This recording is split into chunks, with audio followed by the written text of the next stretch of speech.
Move. Move. Move. Anyway, this is Rob back. I wanted to see if the cat was self-aware in any way, shape, or form. They get up here and they look at the screen, and then I put the camera on where they can see themselves, and they don't seem to be interested, so I don't know what that says about the cats. But they are my friends. Anyway, the government junkie form. There was a time back in the day when I was a young person when we had a thing called humor, where we could take things and whatever it was that was in your face, your everyday ordeal, rip it apart, spit it out at you, do our best to make it funny, and it was perfectly okay. Nobody got mad. I'm sorry, I've got to get the stovepipe and just, it's like a little more cowbell, a little more stovepipe. Yeah, most of you that aren't my age wouldn't really understand what the more cowbell meant. Anyway, I like the stove. It provides heat, warmth, which is sort of like the same thing, and moisture. That's what the pot on the stove does. Provides moisture. Anyway, we're here to talk about humor. Government junkie was humorous. Sorta.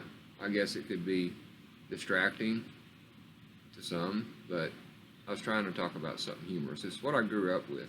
I grew up around a bunch of government junkies. So that was the context of what I was dealing with. I grew up around a lot of government junkies.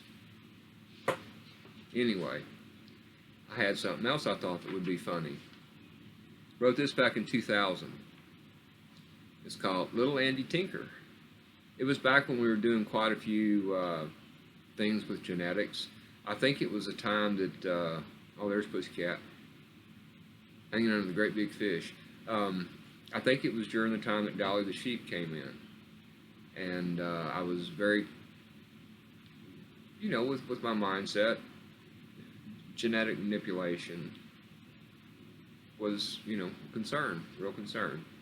So I had to come up with something funny about it because of the aspect of cloning. And if you remember the movie Gattaca, amazing movie, it sort of pointed this stuff out. That could have been what helped me decide to write this. Anyway, the Little Andy Tinker.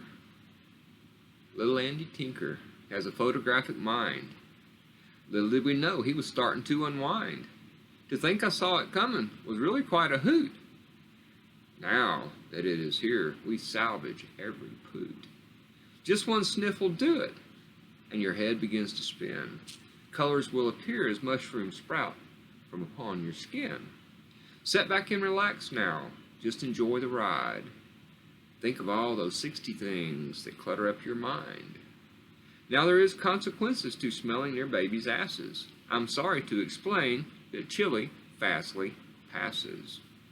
So come back and see us, and if you call ahead, Little Andy Tinker passes gases when he's fed. Lemon pie is speedy. Pudding is for sleep. Chili is the one that's just like LSD. So if you have a baby that really likes to poop, stick your nose between its cheeks and see if it is true. Please let me explain now so that you will see. Little Andy Tinker's not like you and me. With his genes we did tamper, but little did we think the photographic mind would lead to such a stink. The story must be ending. We must be on our way. Little Andy Tinker has to put his boots away. I wrote that because of unintended consequences of messing with things that we may not fully understand the ramifications of messing with them are socially, species-wide, historically, like if we have a future. So that's what that was about. I was just trying to make something funny about, we intended to tinker with a child's genes so he would have a photographic mind, you know, the human computer. But instead, it led to something different. It caused him to pass gases that were related to drugs. Go figure. Anyway, a child of the 60s. This is Rob with the Jonah Project. Just trying to be funny. Ha ha.